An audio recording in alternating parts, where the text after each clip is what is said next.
The morning sun stretched across the marble lobby of Sterling Technologies like honey poured across glass. Emma Rodriguez stood near the revolving doors, her crutch tucked firmly under her right arm, her left leg ending just below the knee. She had been standing for 20 minutes, watching people flow past her like water around a stone. The interview had gone poorly. Not because of her qualifications, her resume spoke for itself. 3 years of coding experience. 2 completed certifications in software development. A portfolio that made senior developers nod with respect. But she had seen it in their eyes, that flicker of uncertainty when she had stood to shake hands. The slight pause before they asked if she needed anything. The way they exchanged glances when they thought she wasn't looking. Emma's leg ached. The prosthetic she usually wore had broken 2 days ago, and the replacement wouldn't arrive until next week. She had debated canceling the interview, but opportunities like this didn't come often. Sterling Technologies was one of the best companies in Seattle, known for innovation and forward thinking. She had hoped that might extend to their hiring practices. She had been wrong. Now she stood in the vast lobby, surrounded by rushing professionals in crisp suits and polished shoes, all moving with the casual confidence of people who belonged. Emma felt invisible. Worse than invisible, she felt like an obstacle. Her phone buzzed. Her mother. Emma declined the call. She couldn't talk right now. Couldn't they explain that she had been rejected before the interview even really began? Couldn't they admit that maybe everyone had been right? Maybe she should have waited. Maybe she should have been more prepared. The pain in her residual limb was growing sharper. She needed to sit down. Used for a moment. Used to catch her breath and gather the strength to make it back to the bus stop. There was a leather bench 20 feet away, positioned beneath a large abstract painting. But a man sat there, typing rapidly on his laptop, his attention focused entirely on the screen. He wore an expensive charcoal suit and Italian leather shoes. His salt and pepper hair was styled perfectly. Everything about him radiated authority and purpose. Emma hesitated. The lobby was full of people, but somehow approaching this man felt like crossing an invisible boundary. Still, her leg was screaming now, and the bus wouldn't come for another 15 minutes. She moved slowly toward the bench, each step measured and deliberate. When she reached him, she kept her voice soft, almost apologetic. "Excuse me," she whispered. "Can I sit here just for a minute?" The man looked up, and Emma braced herself for what usually came next, the quick scan, the flash of pity, the forced politeness that felt worse than outright rejection. But his eyes didn't do any of those things. He simply smiled, a genuine warmth that reached his eyes, and gestured to the empty space beside him. "Of course. Please." Emma lowered herself onto the bench, relief flooding through her as the pressure left her leg. She set her crutch beside her and closed her eyes for just a moment, letting the pain settle into something manageable. "Rough morning?" the man asked.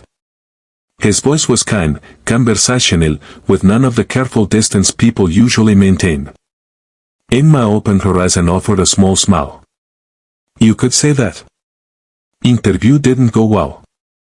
Their loss, I'm sure." He closed his laptop and turned slightly toward her, giving her his full attention in a way that felt rare and valuable. "I'm James, by the way. James Sterling." Emma's breath caught. Sterling. As in Sterling Technologies. As in the CEO whose signature was on every innovation patent hanging in the lobby. As in the man whose company she had just failed to impress. "I'm Emma," she managed. "Emma Rodriguez." James nodded thoughtfully, no recognition in his expression. Why would there be? She was just another candidate who hadn't made the cut. "What do you do, Emma?" he asked. She could have given him the short version. Could have said something vague and ended the conversation. But something about his directness, his genuine interest, made her answer honestly. "I'm a software developer. Or trying to be. I specialize in accessibility technology, programs that help people with disabilities navigate digital spaces more easily." She paused, then added quietly, I thought Sterling Technologies might be interested in that. Guess I was wrong. James was quiet for a moment, watching her with an intensity that should have been uncomfortable but somehow wasn't. Why do you think you were wrong? Emma gestured vaguely at herself. I think it's pretty obvious. Is it? James leaned back against the bench, his expression thoughtful. What I see is someone who showed up for an important interview despite significant obstacles. Someone who specializes in making the world more accessible, probably because they understand better than most why that matters. Someone who's sitting here, hurting, and still taking the time to be polite to a stranger. It boasts. What I see is someone who's exactly the kind of person we need more of in this world. Emma felt heat rising to her cheeks. You don't have to say that. I'm not saying it to be nice. James pulled out his phone and typed something quickly. I'm saying it because it's true. Do you know what the problem with most companies is? They hire for polish. For people who already fit perfectly into the shape they've created. But innovation doesn't come from comfort. It comes from people who see the cracks in the system because they've had to navigate around them. He looked at her directly, and there was something fierce in his expression now. You're beautiful, Emma, not in spite of your challenges, but because of what they've taught you. Because of how they've shaped your perspective. Because they have the strength it takes to keep showing up even when the world makes you whisper when you should be able to speak at full volume. Emma's throat tightened. She had heard plenty of compliments in her life, most of them hollow attempts to make her feel better. But this was different. This wasn't about her appearance or about making her feel special despite her disability. This was about being seen, really seen, for everything she was and everything she had overcome. I don't know what to say, she whispered. James smiled and stood, picking up his laptop. Say you'll come back tomorrow. 2 o'clock. Ask for me at the front desk. We'll talk about what you can bring to Sterling Technologies, and I'll show you what we're building in our accessibility division. He extended his hand. A proper interview. The kind you deserve today. Emma took his hand, her grip firm despite the trembling in her fingers. I'll be there.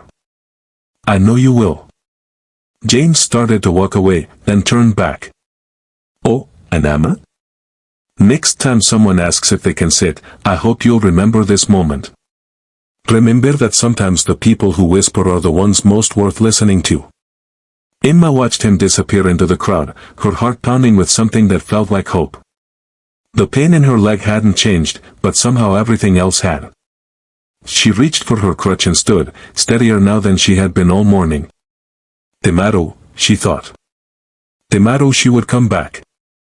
And this time, she wouldn't whisper.